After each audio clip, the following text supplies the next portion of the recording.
Cervejeiros e cervejeiras, é com uma grande satisfação que hoje vamos receber a palestra do Bob Pease, presidente da Brewers Association, e eu gostaria de convidar ao palco Kim Jordan, que é fundadora da New Belgium, que vai fazer a abertura dessa palestra.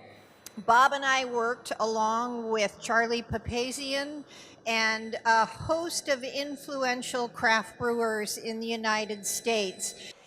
You are doing the same good work here in Brazil, and it's really important that you focus your efforts together to make friends with craft beer drinkers, and as importantly, really strengthen your business as a community of craft brewers. And I'm really excited to introduce Bob because he has a lot of experience with that. So, with no further ado, I introduce Bob Pease, the CEO of the Brewers Association from Boulder, Colorado. All right. How's everybody doing tonight? You hear me okay? All right. My name, as Kim said, is Bob Pease, and I'm president and CEO of the Brewers Association. I'm really excited to be with all of you here tonight. This is my fifth trip to your wonderful country. But it's my first time to Blumenau in Santa Catarina. I've had the opportunity while I'm here to experience some of your great local beer culture.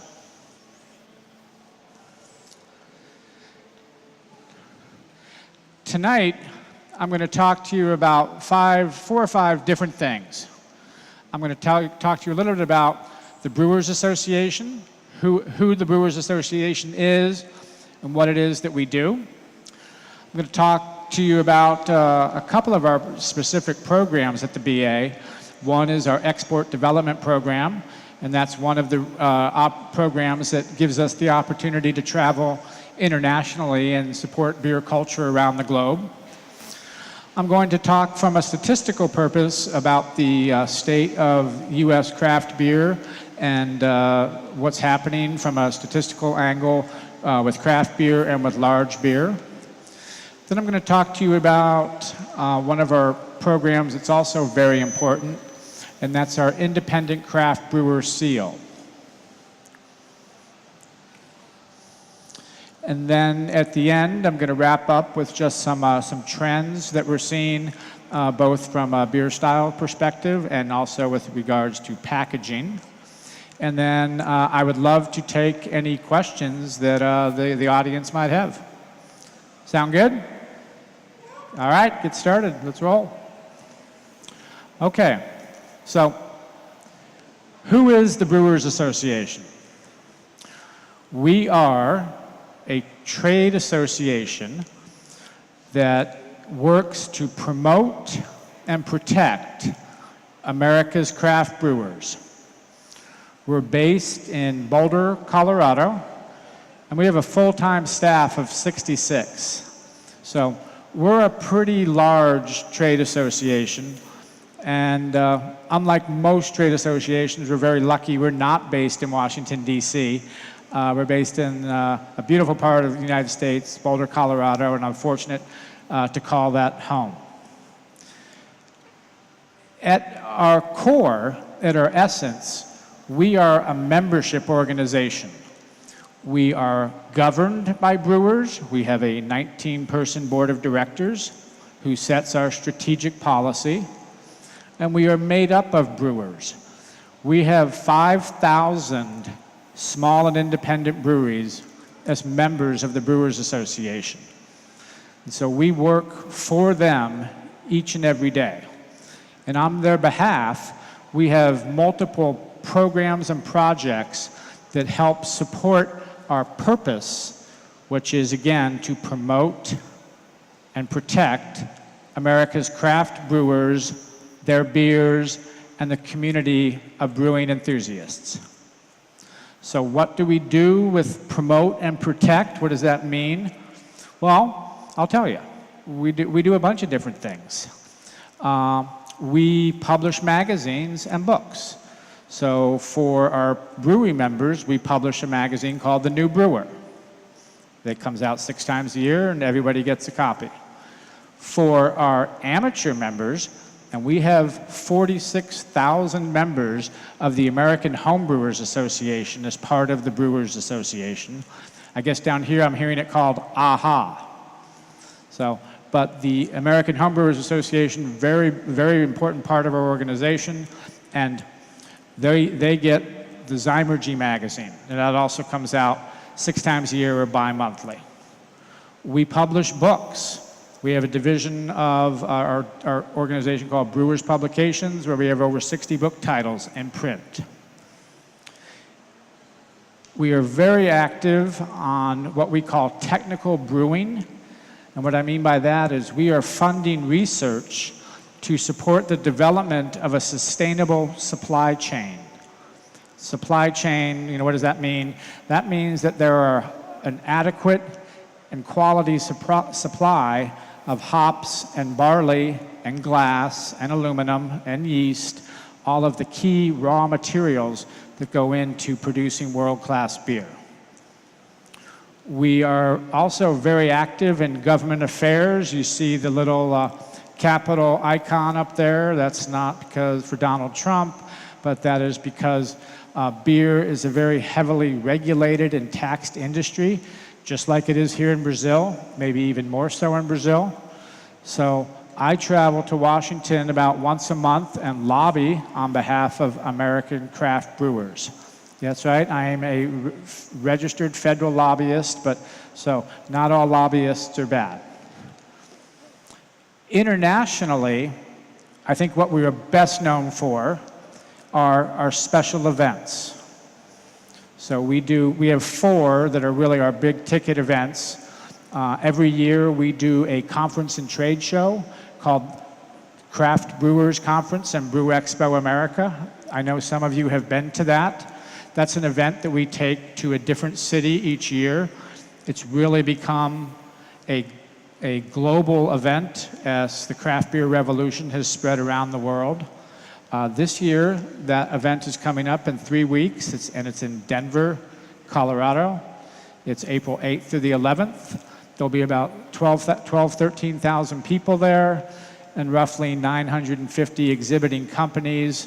It's not a beer festival, it's a professional conference and trade show. And about 15% of the total attendance comes from the international community. So if you're ever thinking about attending, please do. Everybody is welcome. And then every other year, in conjunction with the Craft Brewers Conference, we put on the World Beer Cup competition, which I know some of the breweries in the room tonight have entered. It's the largest beer competition in the world, and we do it every 2 years. And in 2018, we had 8,000 entries from, I think the number of breweries was right around 1,700, and from 62 different countries. And then we compile a panel of judges to judge that competition. And we bring in 300 judges from around the world, and 60% of the judges are from the international community. So it's not solely an American event.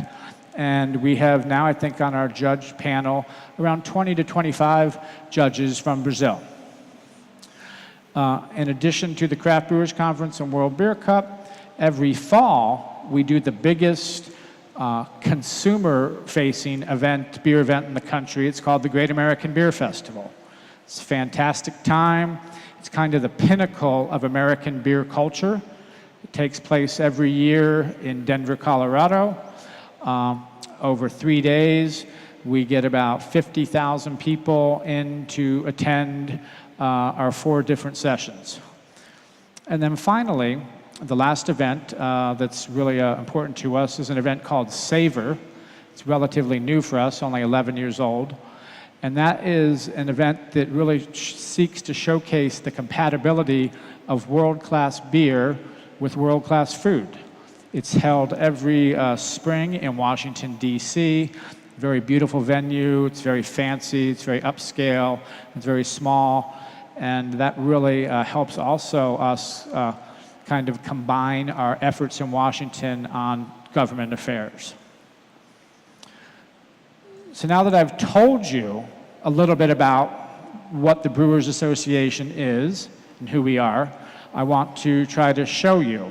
So sometimes a picture is worth 1,000 words, right? So let's see what we got.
Okay, I work with some really talented people back in Boulder to put that together for me.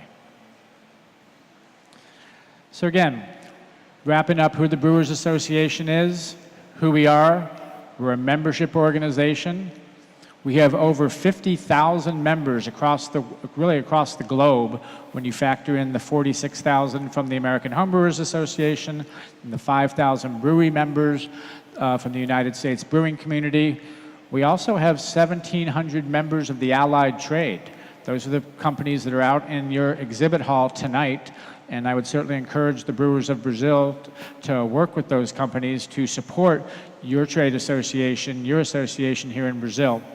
And then we also have a couple of hundred members that are retailers of American craft beer, and then finally distributors. And again, our purpose as an organization is to promote and protect. There's a really interesting phenomenon taking place now in the United States, and it's not just confined to the US, and I think it's happening here now in Brazil on a small scale, and I think it will grow. And that's the notion of beer tourism. People are now traveling. I should back up. The American craft beer revolution was born out of people traveling to Brazil, Germany, and UK to discover the great beer cultures of those nations. And now that happened, for us in the 1980s. But now you fast forward 35, 40 years, and now people are traveling all over the world to come to the United States for beer tourism. They come for the Great American Beer Festival, which again brings in 50,000 people over 3 days in the fall. But many people, somewhere around 17% of the total attendance there is from the international community. And then what you're also seeing is people travel not just in the US, but from around the world to some of the iconic brewery locations like Russian River in Santa Rosa, California, or Surly in Minneapolis, Minnesota, or Cigar City in Tampa, Florida, for their seasonal or special releases that draw thousands of people to the brewery just for the opportunity to purchase 1 or 2 beers of a rare release. And then finally, the average American now in the United States lives within 10 miles of a brewery. And so what that is leading to is a really revolution or a change in how beer lovers in the United States are drinking beer. what's happening is that people that love beer are going to the brewery. And we call that on or own premise consumption. They're going less and less to the traditional bar, but instead they're going to the local brewery, which is a much more welcoming and inviting environment for men, for women, for children, for dogs. It's a really great scene. And what's happening is those breweries are becoming the focal point of their local communities. And in many cases, those breweries are also acting as an anchor of urban revitalization. And what I mean by that is breweries are opening up in rundown or dilapidated areas. They're starting a business. It sticks, it becomes popular, and then other businesses locate around it, and all of a sudden you have this little microcosm of economic revitalization. And that is playing out all over the United States, in all 50 states. And those kind of the companies, more and more beer drinkers, more and more people want to support. So yes, the US has gone from basically being a laughing stock for beer, where beer was only basically put extinct in our country and it was only industrial light lager, to now to being the #1 beer destination on the planet. 7,134 breweries now in operation in the United States. That number probably just went up a couple since I started. And 98% of those are small and independent craft brewers. The Brewers Association does define what and who a craft brewer is, and why we have that definition is it's important for me, and it's important for my team to know who it is that we go to work for each and every day. And those folks that we go to work for each and every day are small, they're independent, and they have a federal notice issued by the Tax and Trade Bureau to produce beer commercially in the United States. Talk just real briefly here about a relatively new program for us at the Brewers Association, and that surrounds our efforts to become a leader in what we call diversity and inclusivity. American craft beer is great. It's awesome. It's been, the joy of my professional life. But when you look around the community, for the most part, it's very white, it's very male, and pretty much everybody but me has a beard. We're trying to, and there's nothing wrong with that. And you also have to wear flannel or plaid. There's nothing wrong with that. But what we are trying to do is to create the dialogue around how can we become a more welcoming and inclusive community so that everybody feels welcome at a brewery, working at the Brewers Association, going to a bar or restaurant and ordering a beer from a small and independent craft brewer. That is not an easy subject to tackle. It's not going to be something that is solved. It's going to be something we're engaged in for 5, 10, 20 years, but we're committed to starting and having the conversation. A couple of things that we have done in that area to point to would be we have hired a diversity ambassador, so a woman named Dr. J. Nicole Beckham, and she travels around the United States speaking to brewers associations, state associations, about diversity practices and inclusivity practices and how they can make their business more inviting for people of color and sexual orientation, religious preference, what have you, to come work at that brewery. She's working with the Brewers Association so we can have the same type of dialogue around people wanting to start a brewery. And then she's having that conversation about what does it look like for you to maybe reach out to people that maybe don't look like you and make them feel welcome to come to your brewery. So we're really, really proud of our effort in that area. A mentor of mine told me once, he was like, Bob, Diversity is not an issue or a problem to be solved, but it's a value to be lived. And so we are starting our journey down that road, and it's pretty exciting. Okay. I mentioned earlier that I was going to talk a little bit about our export development program. That's our program that takes us around the world to promote the export of American craft beer. This program is partially funded by the United States Department of Agriculture. So yes, myself and my colleague Steve here get paid by the US government to travel to beautiful places like Brazil and speak to you about American craft beer. Who said America wasn't a great country? Come on. I've got the best job in the world. But the goal of that program is maybe not what you think. It's not to promote the blind export of American craft beer. The goal of that program is more to educate and expose beer drinkers, importers, distributors, and retailers about American craft beer.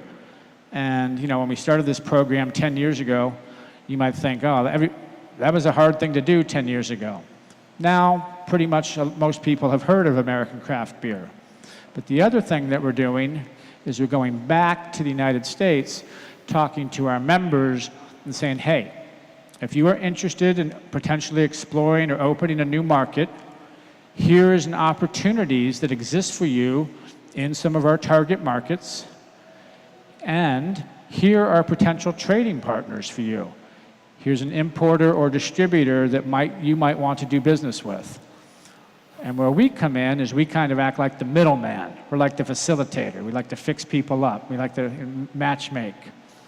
But our number one message with the program is surrounding quality. We've all tried beer that doesn't taste like the brewer intended it to be. So our number one message with the export program is if we're talking to an importer or distributor or retailer in a target market, we're like, you need to share the vision of the brewer, of our member, who we work for, in order for them to do business with you. You need to deploy and employ proper storage and handling techniques. You need to try to learn about cold chain distribution, and that really doesn't exist outside of the United States, but steps can be made to take care of the beer so that in the end, the beer drinker has the experience that the brewer intended the beer drinker to have. Everybody loses if it's an American craft beer that's imported from California, or if it's a local beer made right here in Blumenau that is oxidized or has off flavors or has not been treated properly. Craft beer in the US, by and large, is not pasteurized. It's a very perishable product. So it's very, very important that everyone is bought in. Everyone is committed to improving and maintaining the quality of American craft beer. On the slide behind us, you see some of our key target markets and where the growth has been over the last few years. Our top markets are Canada, the UK, Sweden. Sweden's an interesting test case. That always catches people. And Sweden's a lot like the United States 30 years ago, and by that I mean a couple of large multinational brewers only making industrial light lager, and the Swedish beer drinkers said, hey, we can do better. And now what's happened in Sweden, and the same thing that's happening here, is that now there's a huge explosion of small and independent breweries in Sweden, just like there is in Brazil, and then a really expanding beer culture. What that's led to for our export program has been a reduction in the growth rate. So exports from American craft beer is slowing down. We're fine with that. The more people that are drinking better beer, and not just industrial light lager, the better. And I want to make a comment about light lager. I love drinking light lager beers. I've had a bunch this week, but what's important is that for the beer drinker to have choice, for there to be variety, and there to be lots of different producers. And then if the beer drinker wants to choose a light lager, great. If they want to choose a Catarina sour, great. What's important is they have the choice to do so. And maintaining that choice is not as easy as you might think. And I'm going to talk a little bit about that here in a moment or two. Quickly, here's just so we've been coming to Brazil. Like I said, this is my 5th trip. We've been coming here for over 10 years, doing educational seminars, talking about beer and food compatibility, mostly, all before this in Sao Paulo and Rio. So here you see some stuff we did at I think that one with this was at a bar in Sao Paulo called Frango. Here you see Dick Cantwell, Doug Odell, Finn Demink and Steve Grossman at some seminars we did down here in 2013. And then there is that's a tour for some Brazilian craft brewers who came to the Craft Brewers Conference 4 or 5 years ago. And then there's a image of a seminar that we did on the Brazilian beer market at our own event, the Great American Beer Festival. So we've been active in the Brazilian market for about 10 years. But it is not one of our top markets. It is one of our top 10, but it's not one of our top 5. And the reasons that, there's 3 probably main reasons it's not one of our top markets.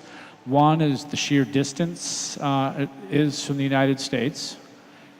I think second would probably be the concern of the transportation and handling of the beer when it's in transport, and just the cost to ship in a refrigerated container is very prohibitive. And then I think the lack of cold chain infrastructure in Brazil. Brazil is a warm nation, and so it's tough to take care of a very delicate product. And then the third reason, I think, or the last reason, is just, for a number of years, the Brazil economy was on a rocket ride to growth. In the last 5 or 8 years or so, it's been a bit more rocky, a little bit more unstable. And so I think all of those reasons have kind of added up to why Brazil is not a bigger market for American craft brewers. Here are some of the brands that are active in this market, in the export market. I'm sure most of you in the audience recognize some of these really iconic brands. Okay, we're going to shift gears here. Really cool slide, right? We're going to start talking a little bit about what's going on with beer from a statistical perspective all over the United States. And I'm going to start with a historical perspective of the number of breweries in the U.S. So most people didn't realize that in 1873 in the U.S. there were 4,000 breweries. That's more breweries per capita then than we have today with 7,100. Every local neighborhood, every local community had a brewery. It was part of their culture. In 1873, they were all, for the most part, most of the population were first generation or second generation immigrants, and they came from the European nations where having a brewery was as important as maybe even having a church in your community. So, really interesting little factoid. But then we start the long decline of the consolidation of the brewing industry in the United States, and then we totally bottom out in 1919, where we had the failed social experiment in the United States called Prohibition, where alcohol was banned, outlawed for 14 years. So then 1933, 21st Amendment, Prohibition is repealed. And we see a little dramatic uptick of the number of breweries. And then it starts to flatten out again as we head towards World War II. Little dip right as the war starts in 41. Then the war ends in 45, sharp spike. But then by that time, by 1944, 1945, then we start the slow death march of American beer. And so for 1945 to basically 1980, 35 years, the American beer landscape became a desert, and beer in our country almost literally went extinct. It became a commodity. It became the equivalent to Kraft single cheese or Wonder Bread. And if you've ever had either of those two products, you know what I'm talking about. It's not anything that we're really proud of in the United States. But 1980 comes along, and the small and independent craft brewers, mainly home brewers who had traveled to the great beer producing nations of the world, came back to the US and were like, I just experienced this great beer in Belgium, or this fantastic Doppelbock in Germany. Where can I get it? And the answer was, you couldn't. You had to make it yourself if you wanted to have a real flavorful beer. That led to the rise of home brewing. And then you see on the slide, right around 1983, 1986, we start the slow increase of interest in the development of the American beer culture. And then in the last 10 years, we have been on a meteoric rise of the number of small and independent craft breweries. It is really, really, fascinating to see how many breweries that have opened really in the last 5 years. The American beer drinker has discovered a love affair with hops and flavor, and that's really helped drive this number.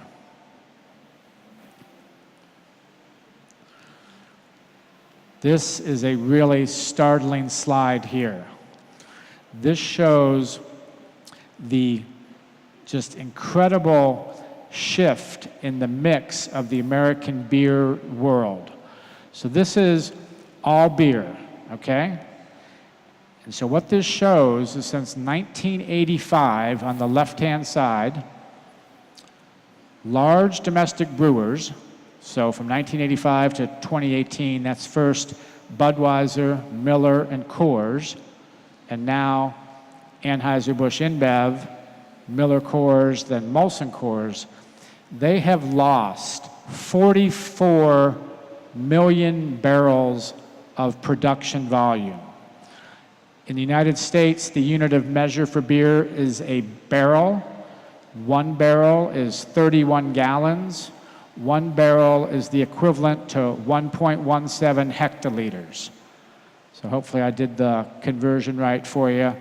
But 44 million barrels of volume loss for the large brewers, which is showing no sign of dissipating. As I'm sure many of you know, the founders of InBev and now Anheuser-Busch InBev have their roots in Brazil. And one thing these folks have shown is they might not be really good at selling beer, but they're really good at making money. Because for Anheuser-Busch InBev, even though they've lost tremendous amounts of volume, 25, 30 million barrels of volume in the last 30-some years, their profits continue to go up. So one of the big questions in the United States is, where is that intersection where the volume losses and the profits intersect? We'll see. So where is that 44 million barrels of beer volume gone? It's gone to 2 segments of the beer category in the US, and those are the growth segments. And those are imports, up 28 million barrels, and beer from small and independent producers, craft brewers, up 25 million barrels. Those are the 2 growth segments of the American beer community. And the imports, interestingly enough, the imports aren't from the traditional beer nations of Europe. The import growth has come from what we call Mexican imports, primarily 2 brands, Modelo and Modelo Especial and Modelo Light, and Corona Light. That's where the growth in the Mexican imports comes, and then 25 million barrels for small and independent producers. This slide shows this slide, except with a different type of graph.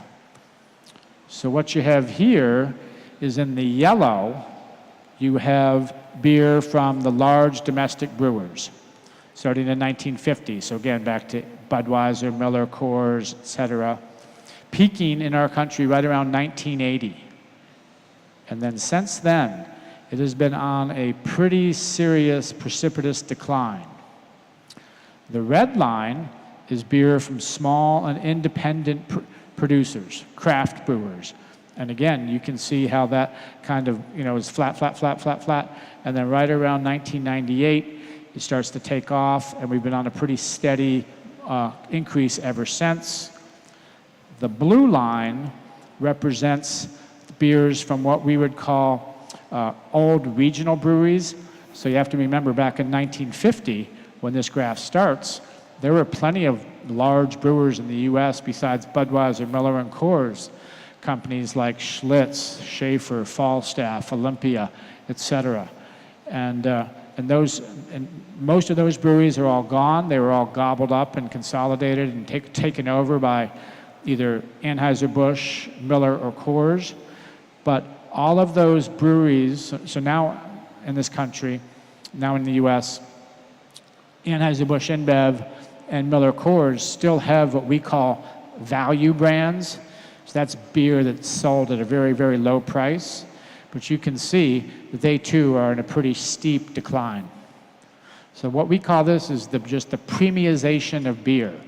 More and more people in America, I think, are kind of finally waking up to what people all around the world outside of the US knew, is that it's better to pay a little bit more for something that's a little bit better. 7,134 breweries in the US. We get asked all the time, Bob, when's this gonna end? How many breweries are there gonna be in 1 year, 3 years, 5 years? And the answer is nobody really knows. But what this graph shows is in the yellow line, you have the number of breweries that are in operation in the United States, just a little over 7,000. And the red line is the line of small business owners that have filed with our federal government their intention to open a brewery. You have to obtain a permit from the federal government to sell beer in the United States. So there are more than 2,000 permits out there that are not yet affiliated with operating breweries. So if this graph were to hold true, in 2 years, we would have over 10,000 breweries. Pretty startling number. But we are starting to see, for the first time, a slowdown in the opening rate. So I don't think there's going to be 10,000 breweries in 2 years. I think that number will continually to steadily increase. I think it'll be probably somewhere closer to 9,000, maybe a little less.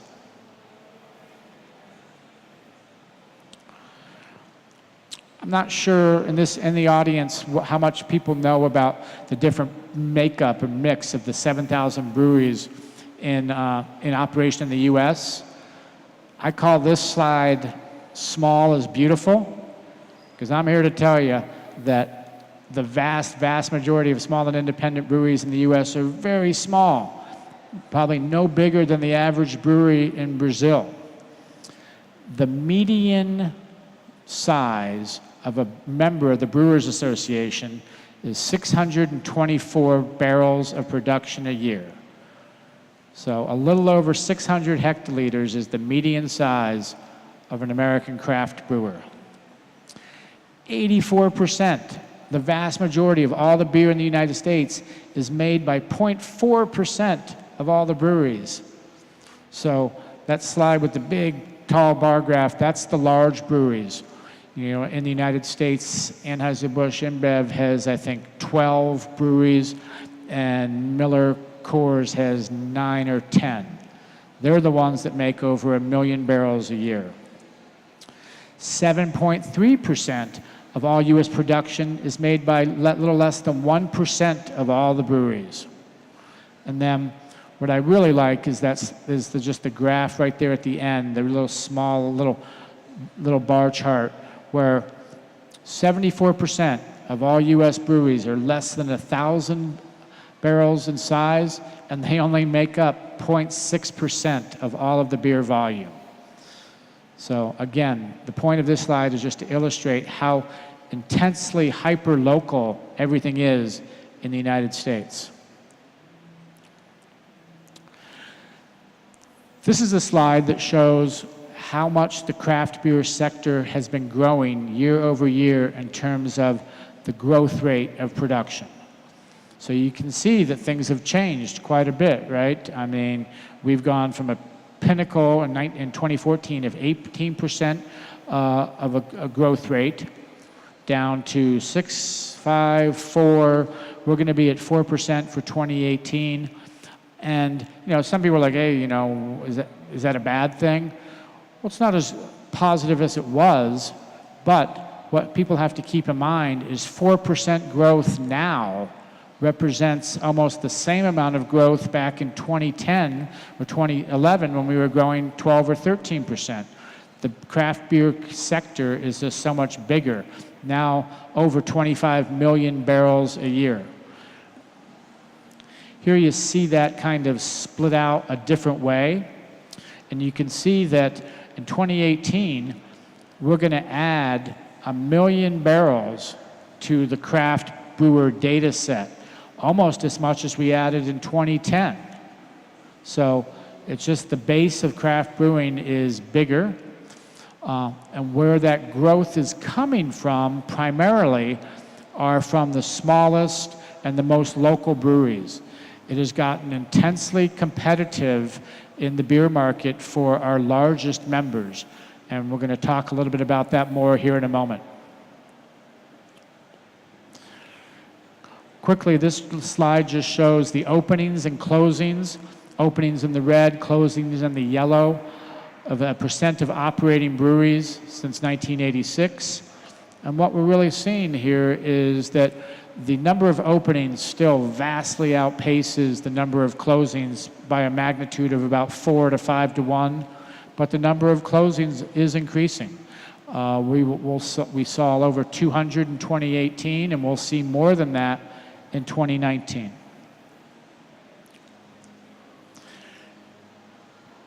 I talked earlier about how beer drinking in the United States is changing and how people are changing how they drink beer.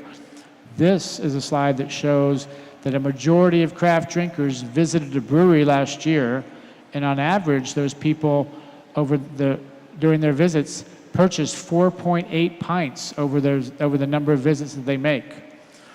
This also illustrates the importance of beer tourism that I talked about earlier. 80 million craft drinkers on average visit 4.8 breweries a year. When they purchase at least 2 pints per visit. So one of the things I have noticed here, and I've only been to a handful of breweries, but the importance of having a tasting room or being able to sell beer right over the bar to your beer drinker is super, super important to build your brand and to get that immediate feedback from your customer, and you also make a nice profit on it. I think everybody knows that IPA is king. The American beer drinker has fallen in love with hops. So here we see the different types of styles that are really kind of resonating with the beer drinker in the United States. But notice American lager right up there. So it's not all about the hops, but you really need to have something that's going to distinguish you from your competitor if you're going to get traction.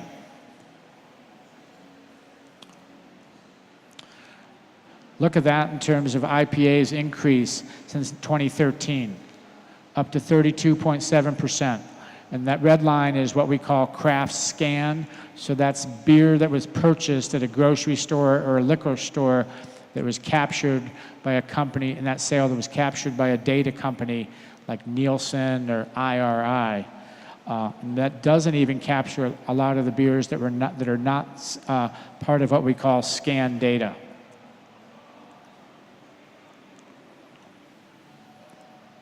This is a really powerful slide that's really helpful and positive for what's going on with small and independent craft breweries. How important is local for a consumer when they're making a decision? And here you see craft beer, all beer, wine, and spirits. And that key 21 to 34-year-old demographic laid out in the yellow, local is key. And people want a growing segment of the beer drinking population wants to support a local brewery. They want to know where their dollars are going, and they're kind of achieving some level of social consciousness in their food and beverage consumption. We know this really plays in to our wheelhouse, to our sweet spot in a major way. All right. So that wraps up the discussion about the statistics and the data. And one of the points I think I made was the growth rate for small and independent craft brewing is really slowed. The number of breweries is continuing to open. So why has that growth rate slowed for small and independent craft breweries? Well, one of the reasons is that since 2008, large beer companies in the United States, led by Anheuser-Busch InBev, Miller Coors, Heineken, and Constellation Brands, have purchased 17 formerly small and independent craft breweries. Nothing wrong with that. Very happy for the brewery owners that made that sale for their personal well-being. They've set themselves up for life financially. They've achieved the American dream. All good for them. Not all good for the beer drinker. Bad for the beer drinker. Because what has happened is those large brewers are stealing or co-opting the brand equity of small and independent breweries and marketing themselves as a brewery right down the street. That's not true. If you buy a beer from a brewery that's been acquired by one of the large multinational brewers, that money is not staying in the local community. It's not going to support your friends and your neighbors and your other local businesses. So what the Brewers Association did to combat that was to try to come up with an easy way for beer drinkers to decide, hey, if I want to support a small and independent local brewery, how do I do it? It's so confusing, man. I go to the liquor stores like, oh, there's so many brands. I'm overwhelmed. So what we did was we created what we call the Brewers Association Independent Craft Brewer Seal. And this is a seal that any small and independent craft brewery member or brewery can use. They do not have to be a member of the Brewers Association. And it gives the beer drinker an easy way to decide, is that craft, is that local, is that a company I want to support? Or is it maybe owned by a large global multinational brewing company? The most important thing about choice is that you have one. Independence depends on it. Choice lets you take a stand against the status quo, like catching lightning in a bottle, and in turn, leave your mark on the world. We're leaving our mark on beer, with a seal that represents more than 6,000 independent craft breweries. Our bottles and cans may not have the flag, but our beer is made with everything it stands for. Seek the seal and know that's independence you're tasting. So as of today, I believe the number is right around 4,800 small and independent breweries that have adopted the seal. And a growing number are putting it on their packaging. And so this movement has momentum. And it's not just catching on in the United States. This is going on all over the world. It's happening in the UK, it's happening in Italy, it's happening in a number of countries around the globe where the beer drinker is fighting back against what we call the illusion of choice. And what I mean by that is you go into a bar or a restaurant and you want to drink a draft beer and you look at the tap tower and it's all these fantastic brands, and then you peel back the onion maybe just one layer and you find out, wow, every one of those beers is owned by the same company. Now I ask you, is that choice? We think not. So that confusion is hurting our largest independent craft brewers, and the seal is one of the ways we are attempting to fight back.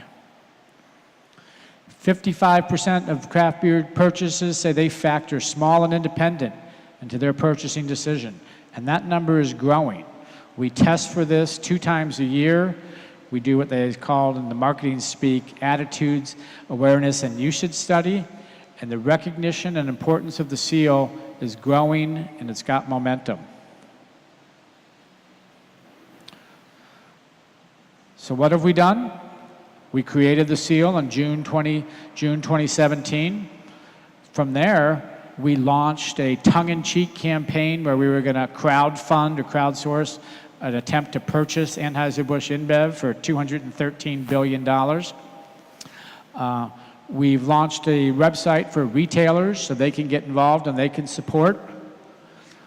And that commercial I just showed you, that video, that was part of a 4-month campaign called That's Independence You're Tasting, where we ran that commercial and one other 30-second spot on TV, social media, Pandora Radio. And so that ran up until the December 1st of 2018. Stay tuned for what we have in store for 2019, because this is not going away. And we've now partnered with Untapped to get the badge on the Untapped website. And just recently, we've launched the supporter seal. So that's ways that people in the international community can get involved. You go to supportindependentbeer.com, and there are ways for you, your organization, your entity, to let your customers, let your fans know that you support independent beer. Hello, Sam Calagione here, Dogfish Head Brewery, here to talk to you about Seek the Seal. So we are lucky that our industry has a very clear definition of what a true indie craft brewery is, and the Brewers Association, our trade group, has established that. Only breweries that meet the criteria can use this seal, and it's super cool that over 4,000 breweries have chosen to embrace the seal. The reason we're embracing it is we believe a lot of consumers care about who makes their beer. We believe there should be great transparency and authenticity in the packaging, so it's easy for consumers to find out the truth. So look for the seal loud and proud on the side of every 60-minute package coming at you every day this year. Cheers.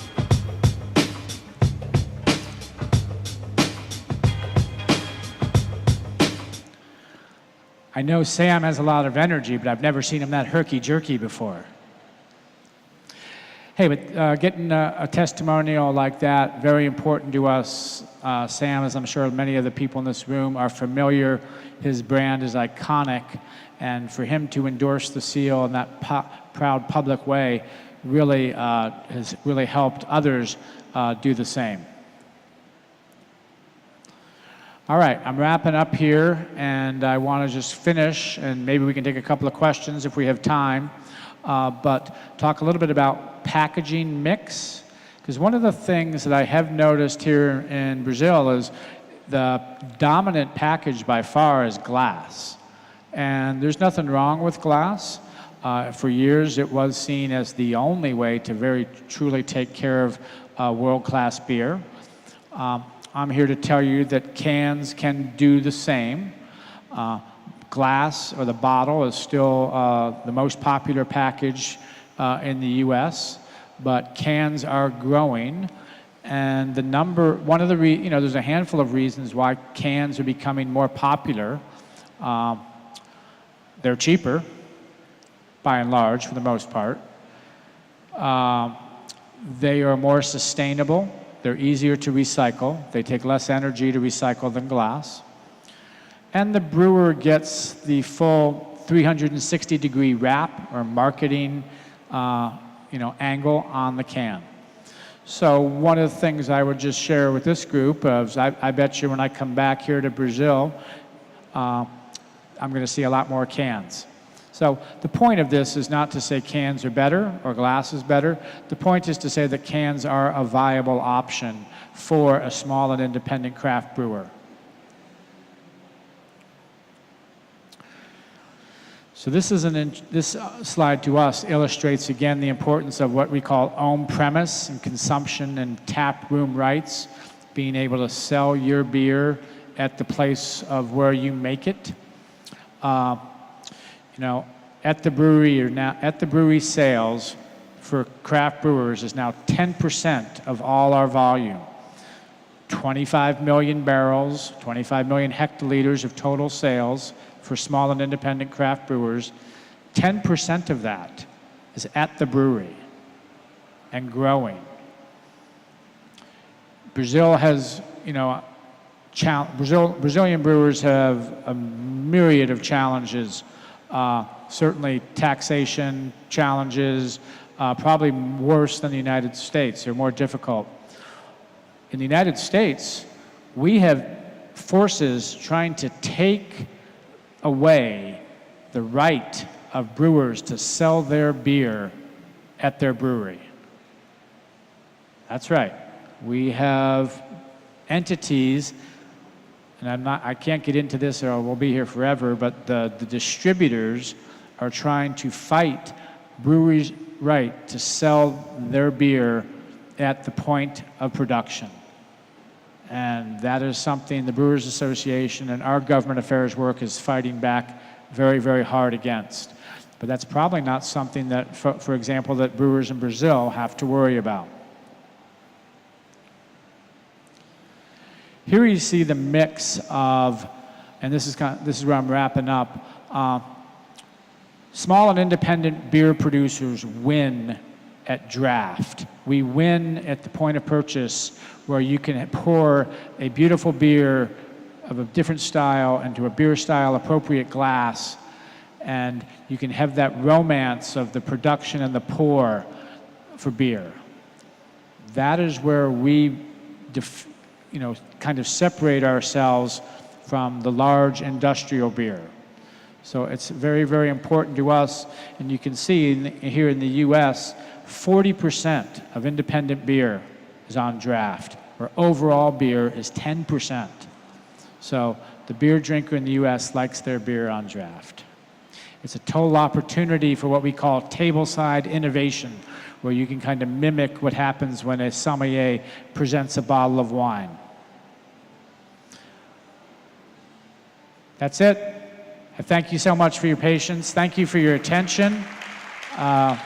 Really happy to be here, and I'd love to take questions if we have time. It's a very intimate audience, so you can just shout out your questions.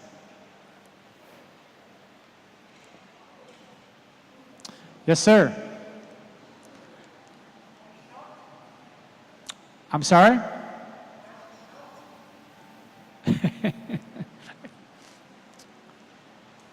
Does he have a microphone? Can we get him a microphone? Yeah, cool.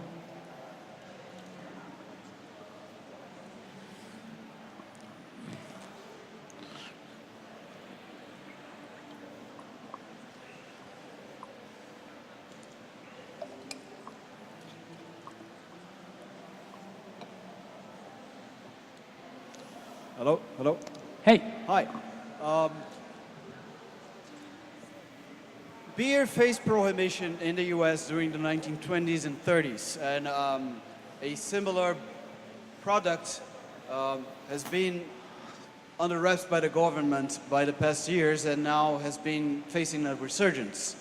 I'm talking about weed, cannabis, yep. And how this will affect the intersect with beer, the beer, craft beer sector. Great question, one that we get all the time.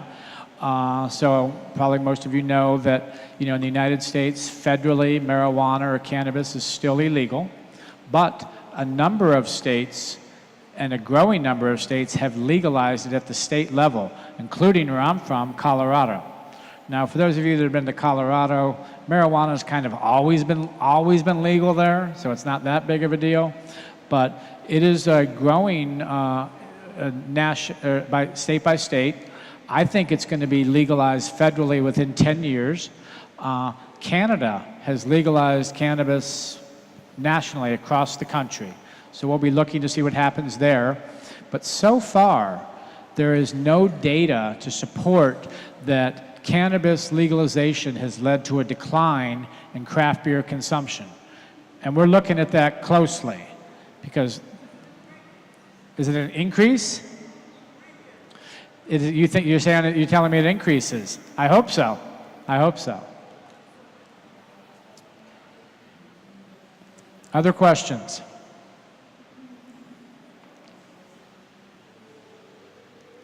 All right, well, thank you very much. I enjoyed being here.